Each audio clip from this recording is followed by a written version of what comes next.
invite and thank you all for coming to our unveiling. So our beautiful little town here is starting to blossom in many ways.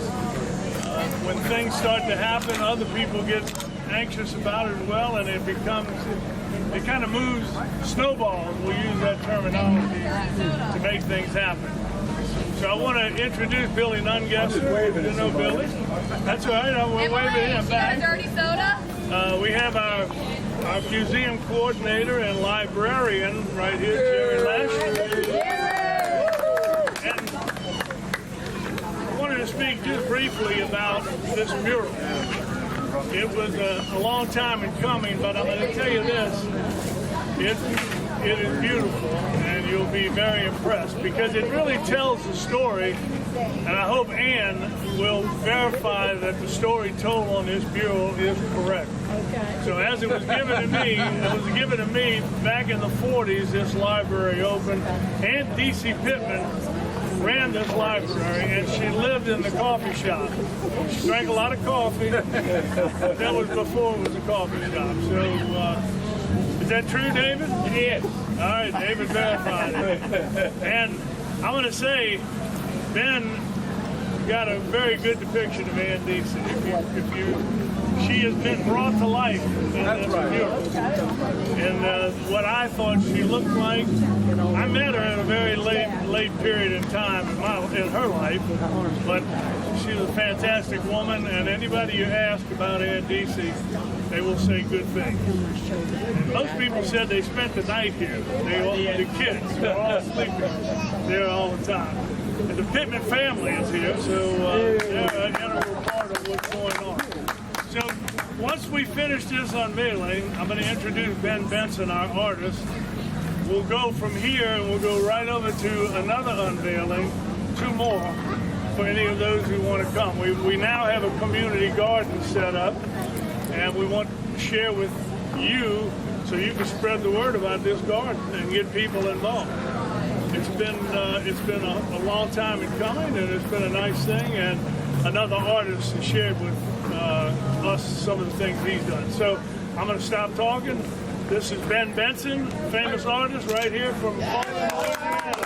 He's going to tell you what it took to get here. Thank you, Ben. All right, man. I was going to pick. Oh, we're going to pull it off? I'm going to let you talk, and then we'll unveil. Okay, that's even better.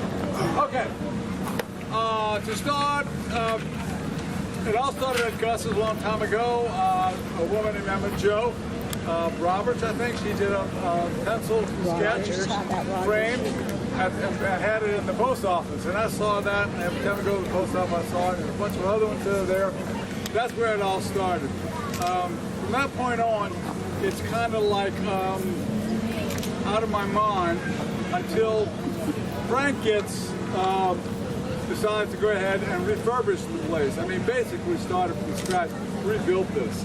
And I took pictures of that. I'm sure everybody who cared about it did. And then he also got, what is it, I knew I was going to forget the historical, yeah. He got the placard for that. And that kind of got things really moving. And so he and I talked about it. I was working on this thing for almost a year. Because I've never worked this big. I'm not a mural artist. I do art for commercial reasons. And it gets 11 by 14, 11 by 15. That's it.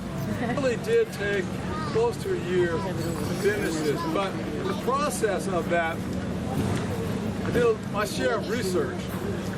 And, you know, it's basically depicted in the 60s, late 50s into the early 60s. And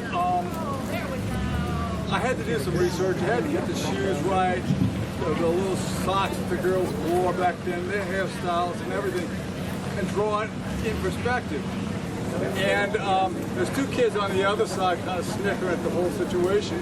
And then there's the kids on the side here waiting their turn. Apparently, DC only allowed 2 people in there at a time because there wasn't enough room for any more than 2. So you'll see a relationship that goes on between DC and the little boy with the crutches, Freddie, and then from there all the other kids. If you look close, there's little things like one of the kids has a shoestrings untied. You know, you got a group of kids. I gotta get my juice into it to do it, you know? I wanted to say one other thing while he's uncorking. Ashley Penton and Monique Boss helped put this thing together, so I want you to also be aware that it probably wouldn't have happened without them. Hey, Ashley! Where's Monique? There you are. There you go. All right, Ben, you ready? I'm ready. We'll use some French words. Okay, Ready? that works. Voila! Voila!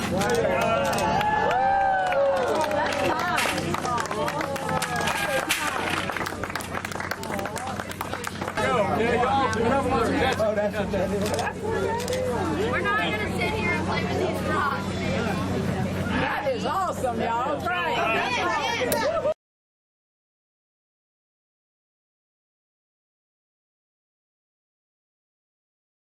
Team to this library when we moved here in 1980. That is very good. Super cool. I love it. I love it. In time, it's about a 30-second tour. Just jump in and look around. First come, first serve. You want one?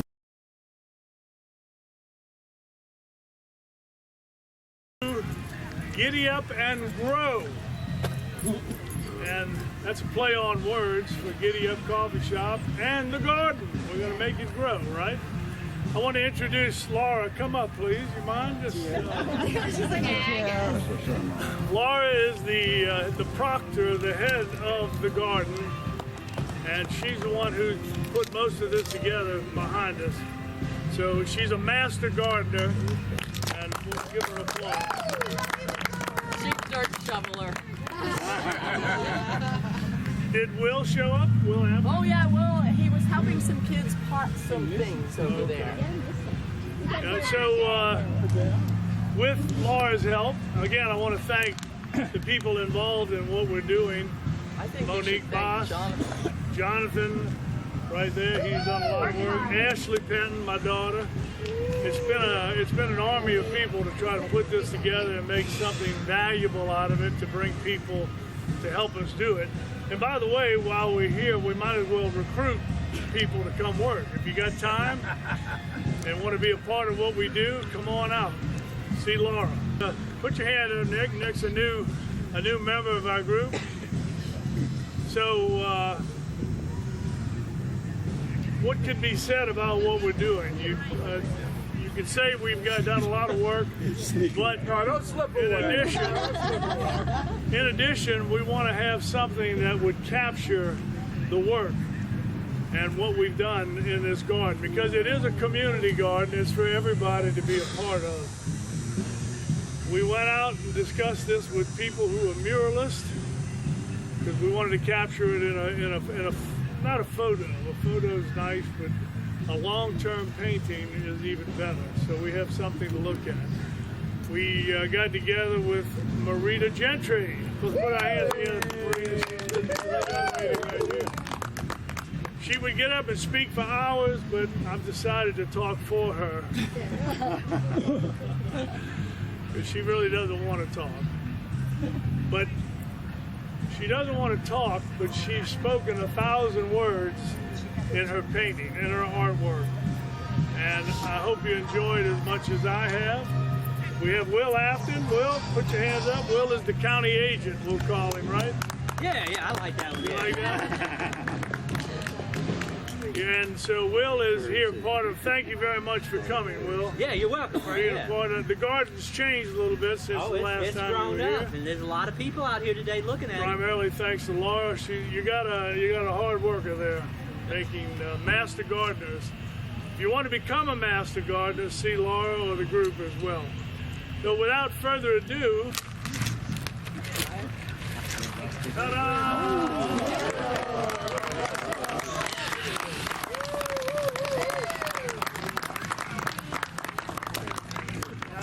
If you wonder, this is me.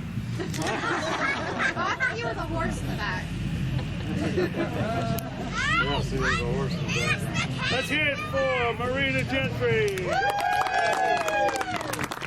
And you know what? She did this in 2 weeks. she had a mindset, and she stayed on it, and got it done.